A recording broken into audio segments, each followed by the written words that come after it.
అప్పులైతేనండి ఎన్నైనా ఉండొచ్చు కానీ ప్రాణాలు మాత్రం తీసుకుంటుంది. దానికి నిదర్శనం మా నాన్నగారు అయితేనండి ఎన్నోసార్లు ఎన్నో అప్పులతో బాధపడుతూ అయినా చదువు పిల్లల్ని మా అబ్బాయి వాళ్ళని మా అమ్మాయిని చదివించుకుంటూ పిల్లాడు చిన్నోడై ఇంకొకడు నాకు పెళ్లి చేసిన తర్వాత ఎన్నో ఇబ్బందులు పడి పొలం కూడా మాట కోసం యొక్క పొలం కూడా అమ్మేసి కూడా మళ్ళీ బాకీ అయ్యి ఇంటికి కూడా వచ్చి ఇల్లు మన రోజులు కూడా జన్మ అన్న మాటలు ఉన్నాయి. అయినా సరే మా నాన్న ఎప్పుడు ఒక మాట అయితే పడడు, కానీ నన్ను ఒక మాట అంటే పడడు. అయినా సరే లేడీ కాళ్ళు లేక కాదు కాలం వచ్చి చిక్కింది అన్నట్టు ఎవరినన్నా సరే తల ఉంచుకున్న రోజులు ఉన్నాయి.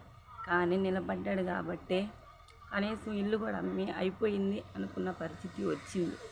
అయినా సరే నిలబడ్డాడు కాబట్టి ఆ రోజు బాకీలు మా అబ్బాయి మా నాన్న తీర్చేసారు, నిలబడ్డాడు. అదే ప్రాణం తీసుకుంటే ఏమవుతుందండి? ప్రాణం పోతుంది. పిరికితనంగా అప్పులు చేసి చచ్చిపోయారు అన్న మాట మిగులుతుంది. కానీ ఎవరు అలా చేయకండి.